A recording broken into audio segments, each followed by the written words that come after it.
പ്രഥമ വസന്തം. ഏതാണ് പ്രഥമ വസന്തം?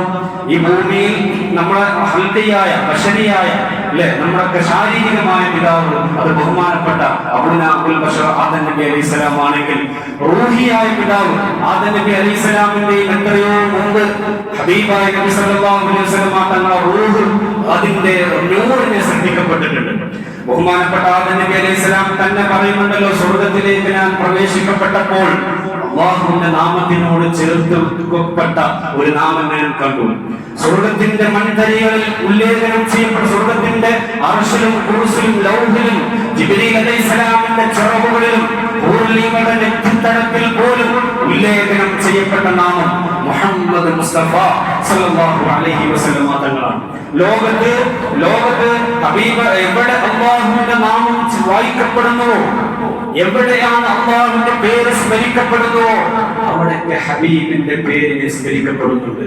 എത്രത്തോളം ഈ ഭൂമിയിൽ അല്ലാഹുവിന്റെ ഹബീബിന്റെ അല്ലാഹുവിന്റെ നാമം കഴിഞ്ഞാൽ പിന്നെ ആ നാമത്തിനോട് ചേർത്ത് പറ അഷ്ഹദു അല്ലാ ഇലാഹ ഇല്ലല്ലാഹ് അല്ലാഹു അക്ബർ അല്ലാഹു അക്ബർ അഷ്ഹദു അല്ലാ ഇലാഹ ഇല്ലല്ലാഹ് വഅഷ്ഹദു അന്ന മുഹമ്മദുർ റസൂലുള്ളാഹ്.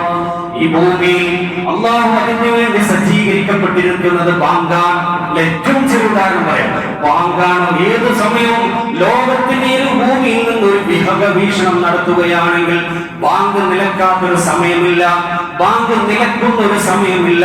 ബാങ്ക് സദാ സമയവും ഇന്ന് ഇപ്പോൾ നമുക്ക് പകലാണെങ്കിൽ രാത്രിയുള്ള സമയമുണ്ട് അല്ലെ? ലോകത്തിന്റെ പല രാജ്യങ്ങളും രാത്രിയാണ്, ഇവിടെ അസ്തമാനമാണെങ്കിൽ ചില സമയത്ത് ഉദയമാണ്. അതൊന്നും ഞാൻ പറയേണ്ട ആവശ്യമില്ലല്ലോ. ലോകത്ത് നിലക്കാത്തൊരു നാമമുണ്ടെങ്കിൽ അത് ഹബീബിന്റെ നാമമാണ്. എന്തിനേറെ പറയണം മുഅ്മിനീങ്ങളെ, നമുക്ക് ഹബീബായ നബി സല്ലല്ലാഹു അലൈഹി വസല്ലം തങ്ങളെ മനസ്സിലാക്കാൻ ചെറിയൊരു ഉദാഹരണം അല്ലേ? നബി സല്ലല്ലാഹു അലൈഹി വസല്ലം തങ്ങളെ മനസ്സിലാക്കാൻ നമുക്ക് ഇത്ര മനസ്സിലാക്കിയേ നമ്മൾ ആരാണ്? നമ്മൾ മുസ്ലിമീങ്ങളാണ്. ആരാണ് മുസ്ലിം? ആരാണ് വിശ്വാസി? അല്ലേ? മറ്റുള്ളവരുടെ മതത്തിൽ മറ്റുള്ളവരുടെ മതം ബഹുമാനിക്കുന്നതോടുകൂടി സ്വന്തം വിശ്വാസത്തിൽ ദൃഢതയുള്ള ഓണാഘോഷം വരുമ്പോ അവിടെ അതിന് സജ്ജീകരണം അവിടെ പോയിട്ട് കാര്യമായിട്ട് സഹകരിക്കണം എന്നല്ല ഈ പറഞ്ഞിട്ടുണ്ട്. പിന്നെ അതിനെ നമ്മൾ എന്ത് ചെയ്യരുത്? അതിന് നമ്മൾ വർഗീയത പറയുന്നത് ഞാൻ സ്വാഭാവികപ്പെടാം. അവനെന്താ പറഞ്ഞത്? ഹബീബായ നബി സല്ലല്ലാഹു അലൈഹി വസല്ലം. നമ്മൾ ആരാണ് വിശ്വാസി, ആരാണ് മുഅ്മിൻ, ആരാണ് യഥാർത്ഥമായ മതവിശ്വാസി എന്ന് നമുക്ക് പഠിപ്പിച്ചു തന്നത് ആരാണ്? ഈ ലോകത്തിനൊരു സൃഷ്ടാവുണ്ട്, ഈ ലോകത്തിനൊരു ഖൽഖുണ്ട്, ഈ ലോകത്തിന്റെ എല്ലാം പടച്ചു പരിപാലിക്കുന്ന ഒരു റബ്ബുണ്ട് എന്ന് നമുക്ക് പഠിപ്പിച്ചു തന്നതാരാണ്?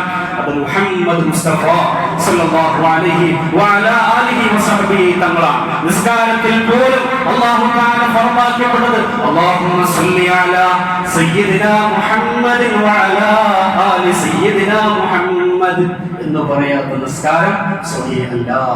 اللهم صل على سيدنا محمد وعلى آل سيدنا محمد. അതുകൊണ്ട് മുഅ്മിനീങ്ങളെ റബീഉൽ അവ്വൽ എന്ന് പറഞ്ഞാൽ പ്രഥമ വസന്തം എന്നാണ്. നമ്മുടെ ഹൃദയത്തിലേക്കൊക്കെ ആദ്യമായി കടന്നു വരേണ്ടത് ഹബീബിന്റെ നാമമാണ്. അൻത ഉമ്മുൻ അം അബൂ മാ റഅയ്നാ ഫീഹിമാ. ഉമ്മയാണോ ഉപ്പയാണോ? ഉമ്മയാണോ ഉപ്പയാണോ? നമ്മളെ ഉമ്മമാരെയും ഉപ്പമാരെയും എത്രത്തോളം സ്നേഹിക്കുന്നുവോ, നമ്മുടെ മക്കളെ നമ്മൾ എത്രത്തോളം സ്നേഹിക്കുന്നുവോ അതിനേക്കാൾ ഒരു വേള എന്നല്ല, തീർച്ചയായും സ്വന്തം ശരീരത്തിനേക്കാളും ഹബീബായ തങ്ങൾ നമ്മുടെ ഹൃദയത്തിലേക്ക് കടന്നു വന്നിട്ടില്ലെങ്കിൽ ലാ യുമിനു അഹദുകും ഹത്താ അകൂന അഹബ്ബ ഇലൈഹി മിൻ വാലിദിഹി വവലദിഹി വന്നാസി അജ്മഈൻ. ഒരുപക്ഷെ നമ്മുടെ ഹൃദയത്തിലേക്ക് നമ്മൾ എപ്പോഴും ആ വാട്സ്ആപ്പ് ചാറ്റ് നിൽക്കുന്നത് കാത്തു നിൽക്കുന്നതായിരിക്കും, അല്ലെങ്കിൽ ആ മെസ്സേജ് കാത്തു നിൽക്കുന്ന നമ്മുടെ ഭാര്യമാരും നമ്മുടെ കുടുംബക്കാരും ആ മെസ്സേജിനേക്കാൾ ഇമ്പോർട്ടന്റ് കൊടുക്കേണ്ടത് അത് ഹബീബിന്റെ മെസ്സേജിനായിരിക്കണം. ഇന്ന് സ്വലാത്ത് ചെല്ലിയോ അല്ലെ? റബീഉൽ അവ്വൽ കടന്നു വന്നിട്ടെങ്കിലും ഒരു 10 സ്വലാത്ത് അധികം ചെല്ലാൻ, ഒരു 20 സ്വലാത്ത് എന്നല്ലേ എങ്ങനെ ചെല്ലാനും പോലെ മറ്റൊരാള് കാണാൻ വേണ്ടി ചെല്ലാണ് അല്ലെ? ഓൻ ചെല്ലാൻ വേണ്ടി നമ്മൾ ചെല്ലാണ് ഓർക്കല്ല. അപ്പൊ എന്താണ് അതിന് കൂലി നമുക്ക് കിട്ടും. അത് കാരണം എന്താ? അത് അവൻ ചെല്ലാൻ വേണ്ടി ചെല്ലാണ്. ഞാൻ അതിലേക്കൊന്നും കിടക്കുന്നില്ല മുഅ്മിനീങ്ങൾ. അതുകൊണ്ട് 1500 വർഷങ്ങൾക്ക് ഇപ്പം ആരുടെ പേരാണോ ഇത്രത്തോളം കൃത്യമായി അവിടുത്തെ ജീവിതം, അവിടുത്തെ ചലനങ്ങൾ, നിശ്ചലങ്ങൾ, അവിടുത്തെ മൗനം അവിടുത്തെ എല്ലാം ഇത്രത്തോളം സൂക്ഷ്മമായി പരിശീലിച്ചുകൊണ്ട് അവിടുത്തെ ചൗക്കടികൾ പോലും ഒരു വേള ഹബീബായ നബി സല്ലല്ലാഹു അലൈഹി വസല്ലം തങ്ങൾ ഒരു മരം കാരണമായി കുനിഞ്ഞു പോയിട്ടുണ്ടെങ്കിൽ ആ മരത്തിന്റെ അഭാവത്തിൽ കുനിഞ്ഞു പോയ സഹാബാക്കളാം അവിടുത്തെ കാൽപാദത്തിൽ നിഴലില്ലാത്ത നബിക്ക് നിഴലായി നടന്ന സിദ്ദീഖ് റളിയല്ലാഹു അൻഹു അവിടുത്തെ ചര്യ അക്ഷരം പ്രതി പിൻപറ്റിയ മുത്തബിഉ സുന്ന എന്ന് പറയുന്ന അബ്ദുല്ലാഹി ഇബ്നു ഉമർ റളിയല്ലാഹു അൻഹു നബി സല്ലല്ലാഹു അലൈഹി വസല്ലം തങ്ങളുടെ ഉഹുദ് യുദ്ധത്തിൽ മുമ്പല്ല് പൊട്ടിയെന്നറിഞ്ഞപ്പോൾ ഇത് പല്ലാണ് പൊട്ടിയതെന്ന് അറിയാതെ മഹാനായ ഉവൈസുൽ ഖർനി റളിയല്ലാഹു അൻഹു തന്റെ മുഴുവൻ പല്ലുകളും കുത്തിവളച്ചു പോയ ആ ഇഷ്കിന്റെ മുമ്പിൽ എല്ലാ മതത്തിന്റെ നിയമങ്ങളും തോറ്റുപോകും. ഇഷ്കാണ് പ്രധാനം. ഹബീബിനോടുള്ള ആ ഇഷ്ക് മുഹബ്ബത്താണ് ഏറ്റവും പ്രധാനം. അതുകൊണ്ട് ഈ സമയത്തെങ്കിലും നമ്മൾ ഇത് പാടില്ല, ഞാൻ അതിലേക്ക് കടക്കാൻ ഉദ്ദേശിക്കുന്നില്ല, എങ്കിലും പോലും പറയട്ടെ, ഈ ഇഷ്കിൽ ലയിച്ചവർക്ക് എങ്ങനെ ഇതിന് ഇല്ല, ഈ മതമില്ല എന്ന് പറയാൻ കഴിയും? ഇത് ഈ ഹദീസും ഈ ആയത്തും മതി. ഒരു ഹദീസും വിശ്വസിക്കൂല. അപ്പൊ എന്താ അവരോട് പറയാ? ഞാൻ അവരെ ബഹുമാനിക്കുന്നു. കാരണം എന്താ? അവര് ഈ മഹലിന്റെയും കൂടി ഭാഗ്യമാണ്, നമ്മുടെ മുസ്ലിം സമൂഹത്തിന്റെ ഭാഗമാണ്. ഒരു പക്ഷേ ഏതെങ്കിലും ഹദീസിന്റെയോ ഏതെങ്കിലും ഒരു ക്ലിപ്പിന്റെയോ എവിടെയെങ്കിലും മനസ്സിലാക്കിയെടുത്തുള്ള ചെറിയൊരു പ്രശ്നമായിരിക്കും. നമ്മൾ തിരുത്തി കൊടുക്കണം, നമ്മൾ മനസ്സിലാക്കി കൊടുക്കണം. 1000 ഞാൻ പറഞ്ഞ നേരത്തെ സ്വഹാബികളുടെ ജീവിതം അത് എങ്ങനെയാണ്? അവർ സ്വഹാബികൾ നബി തങ്ങളെ കണ്ടവരാണല്ലോ, അല്ലെ? അവിടെ മുഅ്മിനായ നബി തങ്ങളുടെ സദസ്സിൽ അന്ധനാണെങ്കിലും ശരി, അവര് സ്വഹാബികളുടെ നബി തങ്ങളെ കണ്ട് ആ ചര്യ പിൻപറ്റി നബി തങ്ങൾ പറയണ്ടേ? ഹസ്സാൻ ബിൻ സാബിത്ത് റളിയല്ലാഹു അൻഹു മദ്ഹിനെ വാഴ്ത്തിയപ്പോ അത് പാടില്ല, എന്റെ മദ്ഹ് പറയാൻ പാടില്ല എന്ന് നബി തങ്ങൾ പറയണ്ടേ? കുല്ലിൻ കുന്തും തുഹിബ്ബൂനല്ലാഹ ഫത്തബിഊനി യുഹിബ്ബുകുമുല്ലാഹ്. പരിശുദ്ധമായ ഖുർആൻ, കുല്ലിൻ കുന്തും തുഹിബ്ബൂനല്ലാഹ, നിങ്ങൾ ആരെങ്കിലും അല്ലാഹുവിനെ ഇഷ്ടപ്പെടുന്നുണ്ടോ? ഫത്തബിഊനി, എന്നെ പിൻപറ്റുക. ആര് പറയാ? നബി തങ്ങൾ പറയാ, എന്നെ പിൻപറ്റുക എന്നാൽ യുഹിബ്ബുകുമുല്ലാഹ്, അല്ലാഹു നിങ്ങളെ ഇഷ്ടപ്പെടും. ഈ ആയത്ത് മതി. ഇനിയോ വഅതീഉല്ലാഹ വഅതീഉർ റസൂല, അല്ലാഹുവിന്റെ അതേ വാക്കിനോട് സാമ്യപ്പെടുത്തി കൊടുത്ത് പറഞ്ഞു. നീട്ടിപ്പരത്തി പോവില്ല. അതുകൊണ്ട് മുഅ്മിനീങ്ങളെ, അല്ലേ, അല്ലാഹു വറസൂലുഹു അഅലം എന്നല്ലേ പറയല്? അല്ലേ, അല്ലാഹു വറസൂലുഹു അഅലം എന്ന് പറയാനുണ്ടോ? ഇല്ല, അല്ലാഹു വറസൂലുഹു അഅലം. അതുകൊണ്ട് വമാ അർസൽനാക ഇല്ലാ റഹ്മത്തൻ ലിൽ ആലമീൻ, സർവ്വലോകത്തിനും. ഇനിയോ മറ്റുള്ള മതങ്ങൾക്കും അവിടെയും നമ്മൾ പ്രചരണം നടത്തണം. അവർക്കും നബി തങ്ങളെ പരിചയപ്പെടുത്തി കൊടുക്കണം. ലോകവാൻ പവിഴവാൻ നബി മണിമുദ്ദരംഗമോ മാണിക്യമോ എന്ന് ഗുരുജി പറഞ്ഞിട്ടുണ്ട്, അല്ലെ? അവിടുത്തെ ജീവിതം അക്ഷരാർത്ഥത്തിൽ മാതൃകയാക്കേണ്ടതാണെന്ന് ഗാന്ധിജി പറഞ്ഞിട്ടുണ്ട്. രാമായണത്തിൽ വരെ ഏകസ്മിനന്തരെ മ്ലേച്ഛ ആചാര്യേണ്യ സമന്വിത മഹാമത വിഖ്യാത ശിഷ്യശാഖ സമന്വിത രാമായണത്തിൽ പറഞ്ഞിട്ടുണ്ട്. അതുകൊണ്ട് വമാ അർസൽനാക ഇല്ലാ റഹ്മത്തൽ ലിൽ മുഅ്മിനീൻ ഇല്ലാ റഹ്മത്തൽ ലിൽ മുത്തഖീൻ ഇല്ലാ റഹ്മത്തൽ ലിൽ മുഫ്ലിഹീൻ എന്നല്ല പറഞ്ഞത്. വമാ അർസൽനാക ഇല്ലാ റഹ്മത്തൽ ലിൽ ആലമീൻ, സർവ്വലോകത്തിനും. അതിൽ നമ്മുടെ ഹൈന്ദവനായ സഹോദര സമുദായങ്ങൾ പെട്ടു, ക്രിസ്ത്യൻ സമൂഹത്തിൽപ്പെട്ടവർ ഉൾപ്പെട്ടു, മതമില്ലാത്തവരും മതമുള്ളവരും എല്ലാവർക്കും വമാ അർസൽനാക ഇല്ലാ റഹ്മത്തൽ ലിൽ ആലമീൻ. 1500 വർഷങ്ങൾക്കിപ്പുറം നമ്മൾ ആ ഹബീബിന്റെ പേരിൽ മൗലിദ് കഴിക്കുന്നു.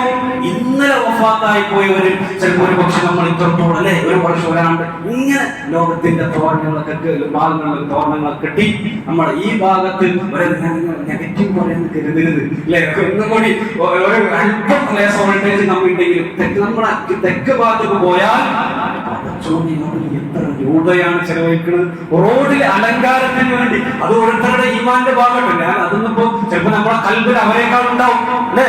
അള്ളാഹിന്റെ അടുക്കൽ തക്കമുള്ളവർക്കാണ് സ്ഥാനം. പക്ഷെ എന്നിരുന്നാൽ പറയുമ്പോ പറയണല്ലോ, അങ്ങനെ അത്രത്തോളം ലക്ഷക്കണക്കിന് രൂപ ഉഹുദ് മലയോളം സ്വർണമുണ്ടെങ്കിൽ അതിനായി എന്തിനു വേണ്ടി ചെലവഴിക്കും? ഹബീബായ തങ്ങളുടെ മദദിന് വേണ്ടി. അതുകൊണ്ട് മുഅ്മിനീങ്ങളെ, ലോകത്തൊരു പ്രവാചകനും കടന്നു വന്നിട്ടില്ല, ലോകത്തൊരു പ്രവാചകനും നിയോഗിച്ചിട്ടില്ല എന്റെ ആഗമനത്തിനുള്ള മാർഗം ശരിപ്പെടുത്തിയിട്ടല്ലാതെ.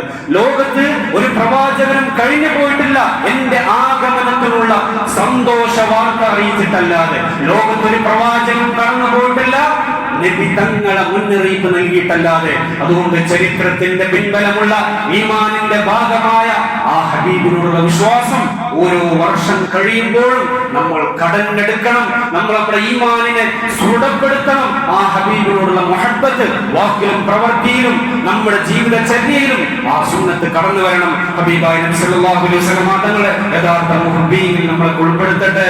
അവിടുത്തെ ശഫാഅത്ത് ലഭിക്കുന്നവരിൽ അല്ലാഹു അവന്റെ ഔദാര്യം നമ്മളെ ഉൾപ്പെടുത്തട്ടെ. ഹബീബായ നബി സല്ലല്ലാഹു അലൈഹി വസല്ലം തങ്ങളെ തൃക്കരം കൊണ്ട് ഹൗദുൽ കൗസർ വാരി കുടിക്കാനുള്ള തൗഫീഖ് നൽകട്ടെ. സർവോപരി സ്വർഗ്ഗത്തിൽ വെച്ച് നബി സല്ലല്ലാഹു അലൈഹി വസല്ലം തങ്ങളുടെ തൃക്കല്യാണത്തിൽ പങ്കെടുക്കാനുള്ള തൗഫീഖ് അല്ലാഹു നമുക്കൊക്കെ പ്രദാനം ചെയ്യട്ടെ.